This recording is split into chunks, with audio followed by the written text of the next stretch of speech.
Hi hello my dear students. നമ്മുടെ question paper analysis നമ്മൾ വീണ്ടും അടുത്ത ക്വസ്റ്റ്യൻ മുതൽ നമ്മൾ സ്റ്റാർട്ട് ചെയ്യുന്നു. Welcome to social science tutor channel. അപ്പം നമ്മൾ എവിടെ വരെയാണ് പറഞ്ഞു നിർത്തിയത് നിങ്ങളെല്ലാവരും ഓർക്കുന്നുണ്ടാകും. അപ്പോൾ അതിൻ്റെ റെസ്റ്റ് അല്ലേ, അതിൻ്റെ ബാക്കി ഭാഗങ്ങൾ നമുക്ക് നോക്കാം. നമ്മളെവിടെയാണ് പറഞ്ഞത് എന്താണ്? 8 PM ഗ്രീൻവിച്ച് മെറിഡിയനിൽ 8 PM ആകുമ്പോൾ 30 ഡിഗ്രി വെസ്റ്റ് ലോഞ്ചിറ്റ്യൂഡിലും 30 ഡിഗ്രി ഈസ്റ്റ് ലോഞ്ചിറ്റ്യൂഡിലും ടൈം എത്രയാണ്? അതിൻ്റെ ക്വസ്റ്റ്യൻ എന്തായിരുന്നു? A person who has newly started a startup uses machines instead of labourers for production. Which method of production has to be used? What is the characteristics of his method? Teacher പറഞ്ഞിരുന്നു ഇവിടെ capital intensive മെത്തേഡാണ് ഉപയോഗിക്കുന്നതെന്ന് എഴുതുക. Capital intensive മെത്തേഡിൻ്റെ features എഴുതുക.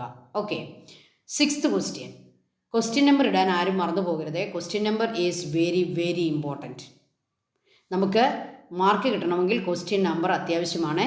Teacher question number നോക്കിയിട്ടാണ് answer തീരുമാനിക്കുക. Okay, what are fundamental rights? In which part of the Indian constitution are the fundamental rights enshrine? Fundamental rights എന്ന് പറഞ്ഞാൽ എന്താണ്? നമ്മുടെ ഇന്ത്യൻ കോൺസ്റ്റിറ്റ്യൂഷൻ്റെ ഏത് പാർട്ടിലാണ് ഫണ്ടമെൻ്റൽ റൈറ്റ് ഉള്ളത്? ഓക്കെ, അപ്പോൾ ഇവിടെ എത്ര മാർക്കേ ഉള്ളൂ? 2 സ്കോറേ ഉള്ളൂ. അതുകൊണ്ട് തന്നെ ഫണ്ടമെൻ്റൽ റൈറ്റ് എന്താണെന്ന് എഴുതുന്നു, ഏത് പാർട്ടിലാണെന്നും എഴുതുന്നു. അതിൻ്റെ വേറെ എക്സ്പ്ലനേഷൻ ഒന്നും ആവശ്യമില്ല. ഓക്കെ, ഇനി അടുത്ത question number 7. The Minto Morley reforms are an example of the British policy of divide and rule. Justify the statement. ഇത് നമ്മൾ ആൻസർ പറഞ്ഞതാണ്, ടീച്ചർ പഠിപ്പിച്ചിട്ടുണ്ട്. മിൻറ്റോ മോർലി റീഫോംസ് ബ്രിട്ടീഷ് പോളിസിയാണ്, ഏത്? Divide and rule. അപ്പോൾ എന്താണ് മിൻറ്റോ മോർലി റീഫോംസിലെ അതിൻ്റെ എന്താണ് പോയിൻറ്റ്സ് എന്തൊക്കെയാണ്? അവരെന്താണ് മിൻറ്റോ മോർലി റീഫോമിൽ പറഞ്ഞിരിക്കുന്നത്? അത് എഴുതുക. Four questions 8 to 11 each carry 3 mark. ഇനി നമ്മൾ 3 മാർക്ക് ക്വസ്റ്റ്യനിലേക്ക് പോവുകയാണ്. In questions with a choice answer any one. Choice ഉള്ള ഓറിട്ട് തന്നിട്ടുണ്ടെങ്കിൽ, ചോയ്സ് ഉണ്ടെങ്കിൽ അതിൽ ഒന്ന് മാത്രമേ എഴുതാവൂ. Okay, only one. Answers in 3 or more sentence. നമ്മുടെ ആൻസറിനെ 3 സെൻറ്റൻസുകൾ എന്തെങ്കിലും ഉണ്ടാകണം. മോർ നമുക്ക് എഴുതുന്നതിന് തടസ്സമൊന്നുമില്ല, മോർ നമുക്ക് എഴുതാം. 3 മിനിമം. എന്താണ് ക്വസ്റ്റ്യൻ നമ്പർ 8? 8ൻ്റെ A ആണ് നിങ്ങൾ എഴുതുന്നതെങ്കിൽ 8A എന്ന് തന്നെ നിങ്ങളും എഴുതുക. Okay, among the fundamental rights the right to constitutional remedies is considered as most important. Why? Fundamental റൈറ്റ്സിൽ റൈറ്റ്സ് ടു കോൺസ്റ്റിറ്റ്യൂഷണൽ റെമഡീസ് എന്നുള്ളതാണ് ഏറ്റവും ഇമ്പോർട്ടൻ്റ്. വൈ? അതാണ് ക്വസ്റ്റ്യൻ.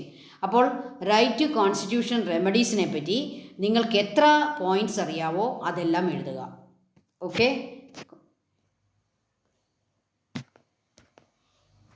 അടുത്ത ക്വസ്റ്റ്യൻ ബി. അതിൻ്റെ ബി ആണ്. Which economic system did India adopt after independence? What are the characteristics of this economic system? ഇത് നമ്മൾ പഠിച്ചതാണ്. മിക്സ്ഡ് ഇക്കോണമിക് സിസ്റ്റമാണ് ഇന്ത്യ അഡോപ്റ്റ് ചെയ്തിരിക്കുന്നത്. അത് ആദ്യം അങ്ങ് എഴുതുക. ഓക്കെ, ദെൻ അപ്പോൾ അത് എഴുതുന്നതിന് മാത്രം നിങ്ങൾക്ക് ഒരു സ്കോർ അവിടെ കിട്ടി. പിന്നെ മിക്സ്ഡ് ഇക്കോണമിക് സിസ്റ്റത്തിൻ്റെ ഒരു 3 എങ്കിലും, ഒരു 2 അല്ലെങ്കിൽ 3 എങ്കിലും നമ്മളതിൻ്റെ ഫീച്ചേഴ്സ് എഴുതുക. Mixed economic system. ഓക്കെ, ഇതിലേതാണോ നിങ്ങൾക്ക് ഏറ്റവും നന്നായിട്ട് അറിയാവുന്നത് അത് നിങ്ങൾ ചൂസ് ചെയ്യുക. എ എങ്കിൽ എ ചൂസ് ചെയ്യുക, ബി എങ്കിൽ ബി ചൂസ് ചെയ്യുക. 9th question. Observe the given figure. Which solstice does it indicate? ഇത് ജൂൺ 21 സണ്ണ് ട്രോപ്പിക് ഓഫ് ക്യാൻസറിൽ വന്ന് നിൽക്കുന്നതായിട്ടാണ് ഈ ഡയഗ്രം സൂചിപ്പിക്കുന്നത്.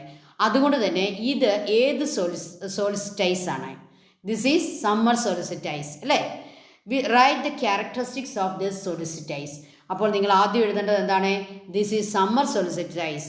സമ്മർ സോളിസിറ്റൈസിൻ്റെ ക്യാരക്ടറിസ്റ്റിക്സ് എല്ലാം എഴുതുക. ഓക്കെ, അപ്പോൾ 3 സ്കോർ ആണെന്ന് മനസ്സിൽ വെക്കുക.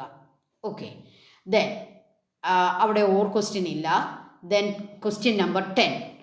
On the given outline map of India mark and label the following European occupied territories. European occupied territories ആയ A Cochin, B Pondicherry, C Bharuch. അപ്പോൾ ബറൂച്ചും പോണ്ടിച്ചേരിയും കൊച്ചിനും നിങ്ങൾ ഇന്ത്യയുടെ മാപ്പിൽ മാർക്ക് ചെയ്യുക. Okay. Evaluate the contemporary 11th question ആണ്. Evaluate the contemporary relevance of the Gandhian principles including in the directive principles of state policy. Directive principles of state പോളിസിയിൽ ഗാന്ധിജിയുടെ പ്രിൻസിപ്പിൾസിന് ഒത്തിരി ഇമ്പോർട്ടൻസ് കൊടുത്തിട്ടുണ്ട്. അതെന്താണെന്നാണ് എഴുതുക.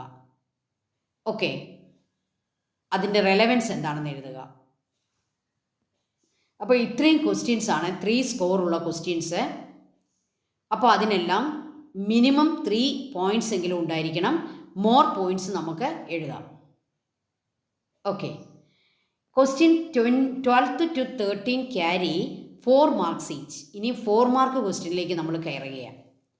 Question 12 has A choice. Question number 12 ഒരു choice തന്നിട്ടുണ്ട്. നമുക്ക് ഏതെങ്കിലും ഒരെണ്ണം സെലക്ട് ചെയ്യാം. In question with choice answer only 1. അപ്പോൾ രണ്ടും കൂടി എഴുതി വെക്കരുത്. എയും ബിയും ഉള്ള ക്വസ്റ്റ്യൻ ആണെങ്കിൽ എയോ ബിയോ ഒന്നേ എഴുതാവുള്ളൂ. Right answers in 4 or more sentences. 4 points എങ്കിലും മിനിമം ഉണ്ടായിരിക്കണം. മോർ പോയിൻറ്റ്സ് നമുക്ക് എഴുതാവുന്നതാണ്. ഓക്കെ. എന്താണ് 12th question? Did the use of new Enfield rifles hurt the religious beliefs of Indian soldiers? Explain on the basis of the causes of the revolt of 1857.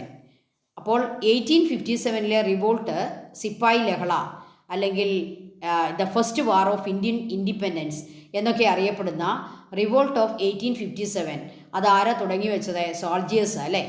Soldiers അത് തുടങ്ങാനുള്ള കുറേ കാരണങ്ങൾ നമ്മൾ പഠിച്ചിട്ടുണ്ട്.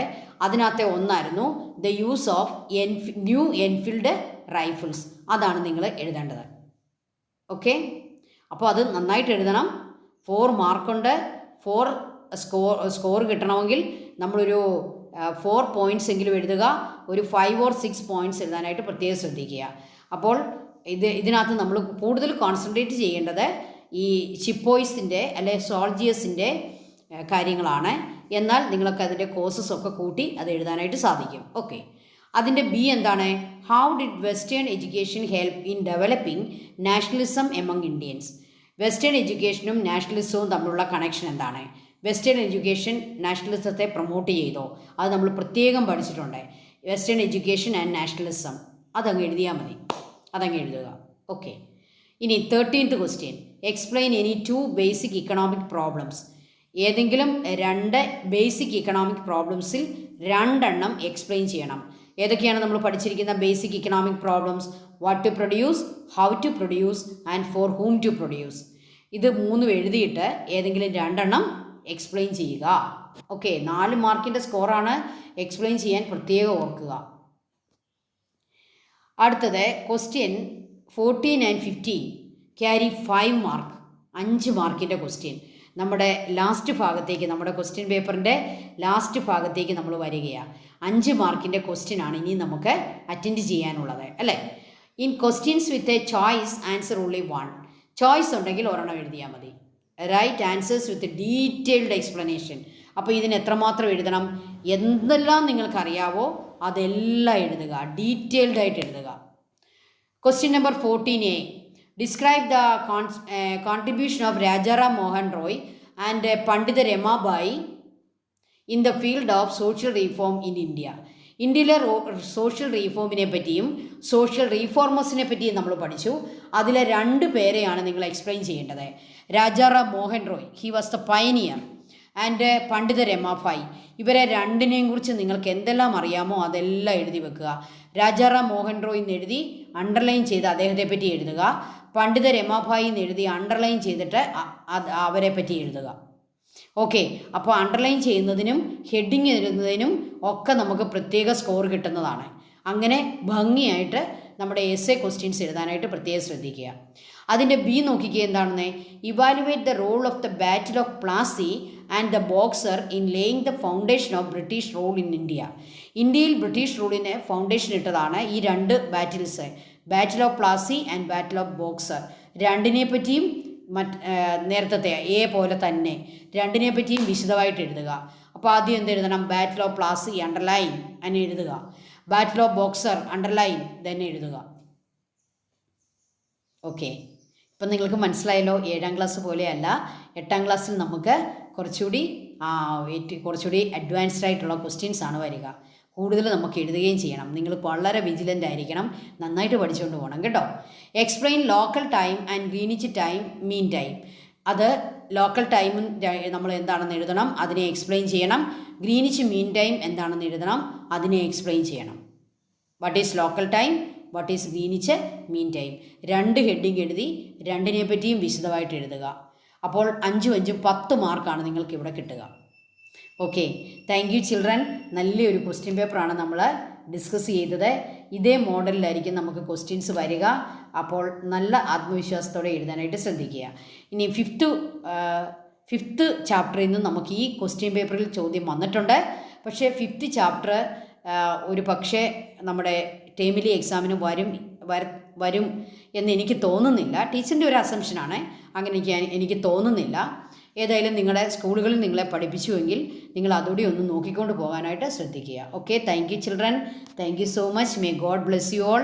നന്നായിട്ട് തയ്യാറാകുക. ദൈവം നിങ്ങളെ എല്ലാവരെയും അനുഗ്രഹിക്കട്ടെ. Thank you.